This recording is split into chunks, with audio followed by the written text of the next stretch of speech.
Hey guys, bonus review this week. We're going to be reviewing Bright from Netflix. This is a $90 million film that is not coming out in theaters. This was Netflix exclusive, and it is getting absolutely eviscerated by critics, just torn apart. And I've seen it, and I saw it a second time, and I really honestly can't tell why. I mean, I can see certain things on why it's getting torn apart. But me personally, I liked it. Now, maybe that's because I liked Suicide Squad more than other people. I gave it an 8 out of 10. It probably really deserves a 6 out of 10. But I liked Suicide Squad. This is done by the same director, David Ayer. This guy seems to do nonstop cop movies besides Suicide Squad.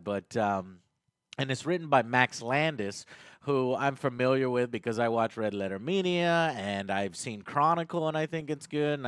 And he's a big Superman fan. There a lot of things surround the movie that I think kind of adds into this.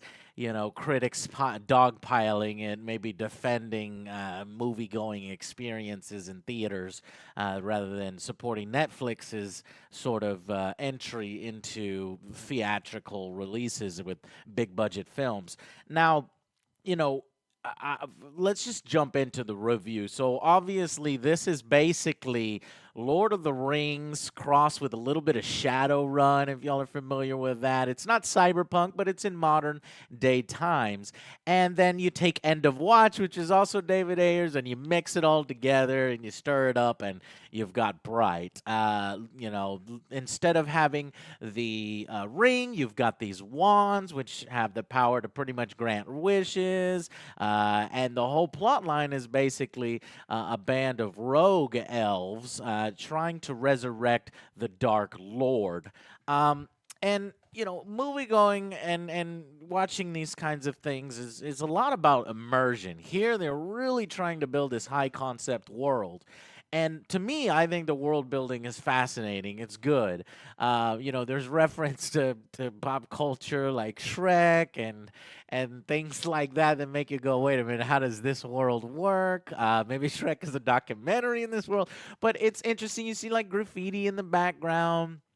And here's where I think it loses a lot of critics, and that is that it is kind of hard to accept all this so quickly. It feels like it picks up in the middle, like a second movie or a third movie instead of the beginning.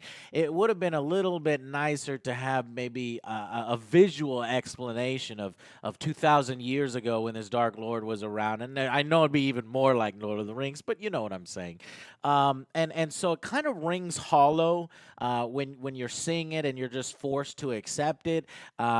Sort of about how making are the new blacks and Hispanics in this world. Like blacks and Hispanics have been replaced with orcs, and now everybody is oppressing orcs.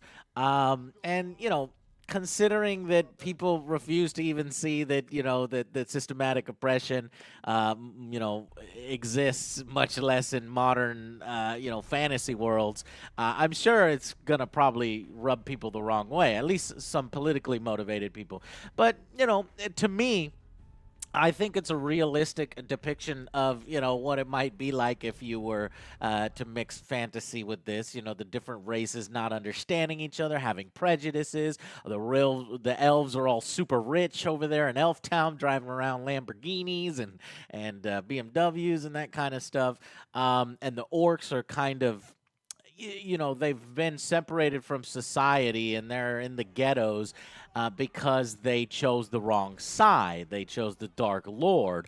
And so that's when we get to our two main characters. Will Smith's character, I think, like Daryl Wade and Jacoby, who is this orc character, and he's one of the first orc police officers allowed to join the force. It's like an experimental program, and so he experiences a lot of prejudice, not only from the police department itself, but also his own people, because he also has to be he's got his teeth filed down. He's unbloodied. He's sort of like an outcast and looked down upon anyway. And So he's not really accepted by his people, not really accepted by the police officer, or even our main character, Will Smith, which I'm surprising you. Will Smith is so charismatic in every movie. I like him. I like him in even bad movies. And I liked him in this, but there was a point where he's kind of a piece of shit. And that does rub off on you that yeah, he's less charismatic here because he's kind of a piece of shit. And this is the point. They even kind of make this point in the film that he's kind of a guy that used to be like this orc, Jacoby, this innocence that's present in this orc character. Will Smith used to be like that, but now he's just a guy pretending to be a good guy. And I think the strength of the film is the interplay between these two, and how this orc interacts with other orcs in the world. There's something like clan blood where orcs take care of their own above all else. So the film plays around with ideas of his loyalty. So the film actually deals with quite a bit, and it deals with it, in my opinion, in a natural way. We're basically going out on a ride out, Training Day style, which is also another one of his films. He pretty much took aspects of all his films and kind of mixed it together here. And some of them are less effective because those other movies can be considered better, End of Watch, Training Day, and this one's not quite up to those levels. But when you mix it here, it does give it some interesting aspects. But he just doesn't use it effectively, in my opinion. But what I was trying to say is that the ride out feels natural, and they feel like they stumble upon this greater magical world with these discovering a wand and the intrigue between elves and these renegade elves and trying to bring this dark lord, and shit gets out of control. So the action in this movie is kind of where I think a lot of moviegoers or casual moviegoers are really defending the movie and really like it, because the action is quite good. The special effects, especially for the film, is amazing, and you can tell where they spent those $90 million. Now, to me, it doesn't seem like it's $90 million. It seems like it's less than that. So, because the story is kind of isolated into just a few areas of LA and a few locations, instead of this grand, thing that you would see like in Lord of the Rings. But obviously, it's cost a fraction of the Lord of the Rings franchise. But it's just done naturally. Lots of shootouts, lots of magical events that happen, and I liked it. I liked it a lot, and I can see why the critics are mad with it. I struggle with it myself as a casual moviegoer and a critic. A Suicide Squad is one that brought out the casual moviegoer in me. I didn't see a lot of the problems that people saw with that, because I don't care what happens behind the scene. I don't care that it was reshot.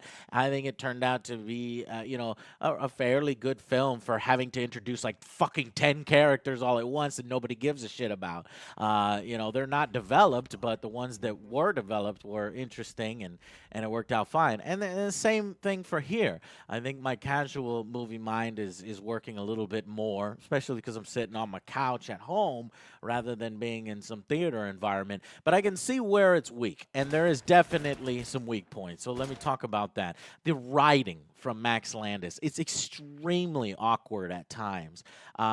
It's kind of like it was written by me, or what I mean is like a casual audience goer. Max Landis has a certain style that comes from this world rather than this world, and that reflects in the writing, in my opinion. A little less experience, I guess. There's a lot of senseless cussing that I cuss a lot on my show, and this film makes me look tame. So that's how much cussing is in there, and sometimes it feels unnecessary. There's tons of cussing in previous David Ayer films, like End of Watch. So I think maybe that's why I probably didn't bother some people, some fans of his. But I don't know. It does seem a little awkward. There are inappropriately timed lines, especially if you act like my enemy, you become my enemy. This elf says this. The shield of light will stop you. I'm done. We're done. If you act like my enemy, become my enemy.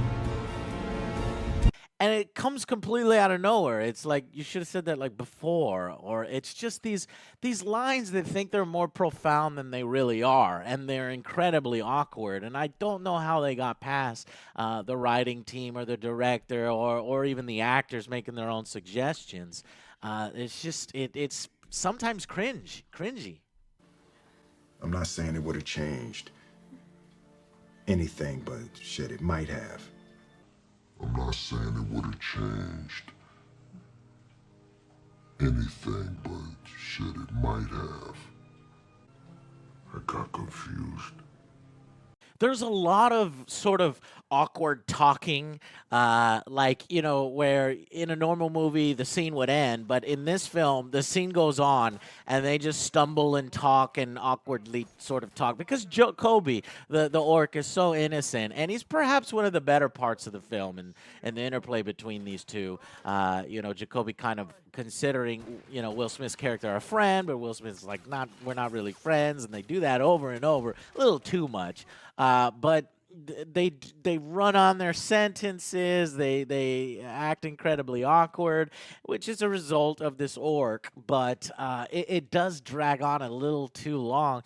And there's certain scenes that you know. I just was laughing out loud. I was like, "What's going on here? What are we doing? This wide shot is holding way too long." And then you notice, oh, okay, I see what's happening here. So it's kind of awkward at times. But for every time that it's awkward and the writing fails the show, I think that the concepts presenting and some of the characters, like I like Poison's character, this sort of vato, bring the homies over here, man, and who wants the wand because it's in his barrio, and I love his character. I love the chase that they give the two police to try to get this wand. And these two police officers run into pretty much every freaking underground boss character. So all the factions somehow play in here: the orcs, the elves, the humans, and it's really really cool. And it does have some memorable scenes. Will Smith has to end up making this really really shocking choice, and I think it was filmed super well. So yeah, and I'll save some of that for the spoiler section, but um, I do think that that critics are hammering it because it is outside of the norm of Hollywood. It's Netflix trying to do their Hollywood thing, and I think that the people are trying to defend theater going experiences. And because it's from David Ayers, if you gave me shit about fucking Suicide Squad and you like this film, then you might want to reevaluate yourself a little bit because his style oozes all over here. It's the same kind of style, and it's not the same story at all, but it's similar in style and tone. And then you have and then probably same thing with Max Landis. It seems like a lot of the stuff that he does is universally panned by critics, even though it has a voice sort of from a more casual audience.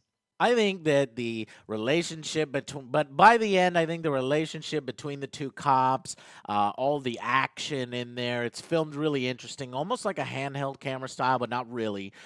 It just immerses you a little bit more in this world, and honestly, I want to see more. I want to see more in this world. There are inconsistencies with the film, like why they want to kill fairies. Fairies' lives don't matter, and like throwing fairies in the fucking camera at the end. It's just goofy shit like that. So it's like I'm not really sure. Are we supposed to take this serious? This is supposed to be funny. It kind of has a little bit of that the contradiction there, but you just have to kind of turn off your brain for some of that. Is it a B movie? They throw in random titties here, not even really that good ones, and so it's like if you're gonna do that, make them. I mean, why? Why? I don't understand. I guess because they're in a strip club, they got to throw in titties, but still, it just was a little out of place in my opinion. But I do have to mention they kind of drop plot lines a little bit. There's two in particular, and I'll get into that in spoilers. Okay, so I'm gonna wrap up this little vlog review. It was only me. Everybody else is spending time with family, but I saw this before I head on over to my dad's later on here today and tomorrow. So I wanted to give you guys this review. So, my final verdict for Bright, which I got to be very careful with, and I really do have to look at it from my critic point of view, as a casual moviegoer and as a fan of Will Smith and fantasy type worlds and people taking risks and giving us unique concepts. And this is one of a really unique concept. Yeah, I don't want to make another Squad mistake where I gave that an 8 out of 10 because I was, I had a bunch of beer, alcohol required. So Suicide Squad, I incorrectly gave an 8. It probably deserves more like a 6. And I think that Bright ends up at a 7 out of 10. I think it's better than Suicide Squad, and it's a good time. And if you watch it, you kind of turn off your brain, and you're into fantasy stories and cop stories and Will Smith and buddy cop stuff, you'll end up liking it. It's competent enough. Now, I can talk about a lot of the weaknesses about why it's a 7 instead of an 8. Because for casual moviegoers and people that don't really analyze these parts of the movie that the director and writers have done better in the past and other movies within this genre, even though it's unique, why it doesn't get an 8 or a 9 or a 10 like some people might think it is, which it isn't by far. I'll tell you in the spoilers review. So thank you so much, spoilers section. So thank you so much for watching, and I will see you guys on the next Angry Joe Show.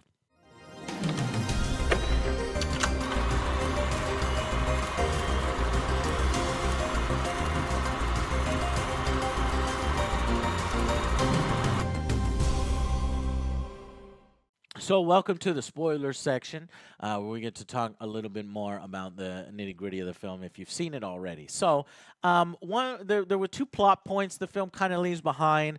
They mentioned that the wiretap, they want to kind of get Jacoby in trouble, get him out of the department. So you have these internal affair cops that are complete douchebags. I love how Will Smith's character just gets in everybody's face and just stares them down. I like that. He stands his ground. That's part of his character. He's kind of a piece of shit, but I don't care. He's our piece of shit. And so they get in his face and they want him to basically tattle on Jacoby. And he kind of tries to do that. He brings up a story about how his daughter, lies, and then later on she'll come clean. And he tries to get Jacoby to come clean so he can tape him or get it out in the open with some wiretap. And then later on, the cops, they find the wand in this random crack house, or no, Shield of Light safe house. Shield of Light is this faction that we don't really get a whole lot about. And see, it's got good world building. I want to know more. Shield of Light is ones that this order over many years that counters the Dark Lord and tries to prevent him from coming back, or if he comes back, they'll take him down. And so they're protecting this one elf renegade, and shit goes down here, and that's where the cops end up going, and they come across the wand, and then the plot goes into full swing there. But when the cops first find the wand, they call for backup, and so he's got a sergeant there, he's got 3 other douchebag cops, so there's 4 cops all surrounding him, and they kind of decide at that moment that because this wand is so powerful, it can grant wishes, it can give you money, it can make your dick bigger, it can make you taller, it can do whatever you want, and so this is just so tempting for these humans that they decide, no, fuck this, we're going to kill the orc, and we're going to take this, we're going to steal it, and even behind they try to get Will Smith on it, wait on it, but they behind his back decide they're going to kill him too, and so, and they're saying all this shit out loud, and Will could be recording this with a wiretap or something, the same kind of stuff for the internal police, but they kind of forgot about that plot line. And so later on he's like, oh, the magic FBI, the magic feds will have to save us at the end. But no, if you got that tape, you don't really need to suck them off, you could do your own kind of thing. So that kind of was a little forgotten. But I did want to say, since we're in the spoiler section, that was a fucking amazing scene where Will Smith, is originally he's kind of making it like he's gonna kill Jacoby, but Jacoby kind of tells him the truth of why, he let go this orc that had shot Will Smith's character at the very beginning, which kind of isn't handled too well. It's just boom at the beginning of the film, Jacoby's getting him a burrito, Will Smith gets shot, and then it just moves on. There's like and it's a little shocking, and then they kind of bring that up later on. Where he just lost track of the suspect, and then it was a little orc kid, and he let the orc kid go because he wasn't the guy that did it. He knew the police would fuck him up. So this kind of gains Will Smith's character's trust, and the cops come out not only to murder the orc, but also their fellow police officer. So you're already on board, like, fuck these cops. And just out of nowhere, he's like, are they all there? Yeah. And tell them, what positions are they in? And Jacoby tells him, well, it's this person, this person, this person, this person. And Will Smith just...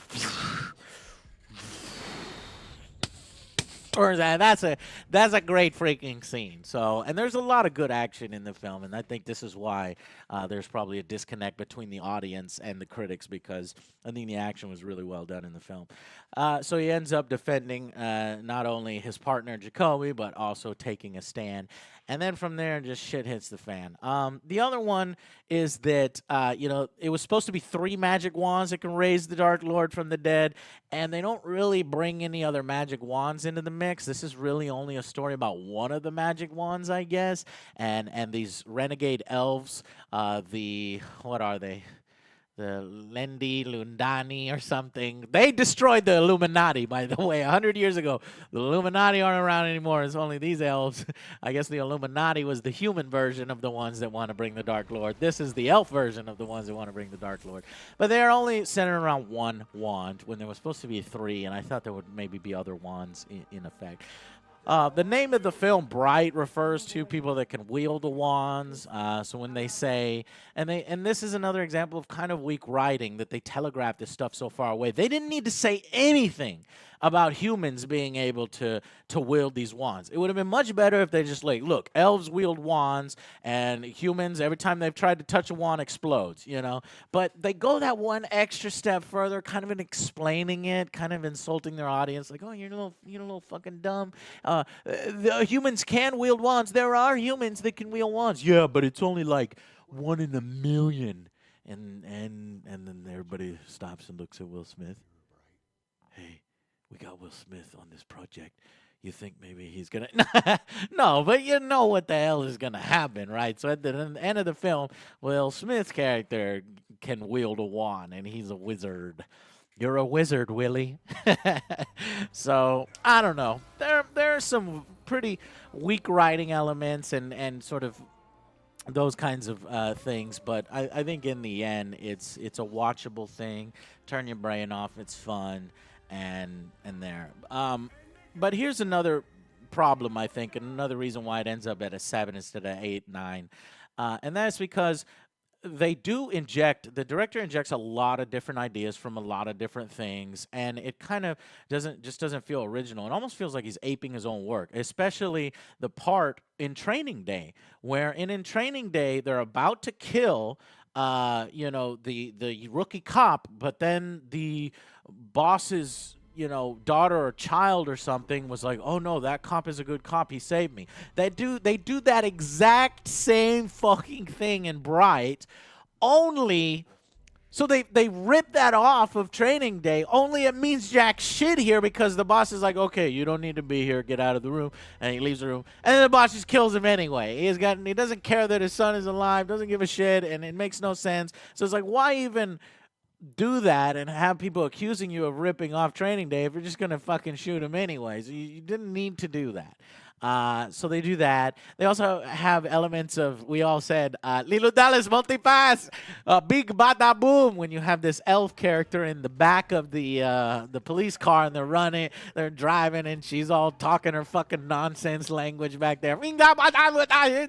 And it's just like when Lilo Dallas fell into fucking the back of Bruce Willis's character in Fifth Element. It's the same thing. So it copies Training Day, it copies The Fifth Element, Lord of the Rings, End of Watch. It was like, they were like, all right, David Ayers, we want you to do just redo the 12th cop movie that you've made, and we'll have Max Landis come in and give us that sort of millennial, younger casual audience, feel and touch and satisfaction, and throw a bunch of action in here, and hopefully it comes together. And I can see why critics says it didn't come together effectively because the writing was a little bit weak and awkward. But I think I give it the benefit of the doubt because it tried to do something a little different, and the relationships in the film, not the supporting characters, except for Poison, but the main two of the film are kind of cool, even though they're a little too awkward and by the end. But anyway, so yeah, I've already saw that Netflix has ordered a sequel. So I'm happy about that because I think that the sequel could sort of right the wrongs that the first movie made and give us a little bit more of the backstory, open it up, maybe give us 2 more wands, and of course, they kind of set it up. The wand is taken by the magic feds and put in this little fucking container, so it's coming back. And it would be really cool to see who are some of the other races in this world. Because they said this, like, fucking berserker dude, it was just as their beat cops doing patrol, one guy's swinging a sword over here. He's a part of the Shield of Light in the middle of traffic. He's like a berserker or whatever. And, he said the 9 races, allied together and defeated the Dark Lord using magic, and we'll have to do it again. But who are the 9 races in this? Well, I only really saw a few. I saw, we got humans, we got orcs, we got elves. So that's 3. We got centaurs, which I thought was pretty cool. I was like, holy fuck, you do not want to mess with that cop centaur. And it doesn't seem that the police officers have the same prejudice against the centaurs. So I would say that the orcs allied with the Dark Lord and the centaurs allied with the humans and the elves and stuff. But they do say 9 races, and I included orcs. So maybe there's 2 branches of orcs, good orcs that allied against the Dark Lord and bad orcs that were with the Dark Lord, right? So we could still include orcs. Orcs, humans, elves, centaurs. That's only 4 of the 9. We need 5 more. So fairies, right? I guess we include fairies. You got those little fucking crazy-ass creatures to join you, though that doesn't really make sense because they seem more like mindless pests, but I guess fine. So fairies, and then that one chick in the strip club that blinked her eyes in a different way. So maybe there's lizard people. And I'm really stretching now, so that's 7, and we can get 2 more. Oh, did you guys see the dragon flying around above the city in the fucking background? That was fucking badass. So maybe dragons are the 8th, right? Because why, if there's planes in this world and flight paths, you can't just let random mindless dragons fly around. You'd have to shoot them down, or you'd have to bring them down or control them. So maybe these dragons are actually cognizant. They can talk, and they're just, that guy's just going about his work day. He's coming home from work, right? Because that would be the only way you would allow them to just kind of walk around and fly, because that's their normal sidewalk. So I don't know. See the world building? See how the world's kind of cool to think about? And that 9th race, I don't know. You guys tell me. Ogres, right? Probably ogres if Shrek is a documentary, right? So boom, we got our speculative 9 races. Maybe we'll see more of that in the sequel, and eventually the Dark Lord, who appears to be an elf himself from the murals at the beginning of the film. So, yeah, I thought it was, overall a fun watch. Critics are being pretty freaking hard on it, but I can understand why here and there, because the writing is awkward and bad, and it's sort of a culmination of ideas that were executed better in other films, and its tone, it can put people off, but I think ultimately I enjoyed it. So, all right, guys, that's enough. All right, you guys have a good Christmas and good holidays, and I'll see you afterwards for some top 10 lists, and then in the new year, 2018, should be pretty awesome. Okay, see you guys on the next Angry Joe Show. Bye.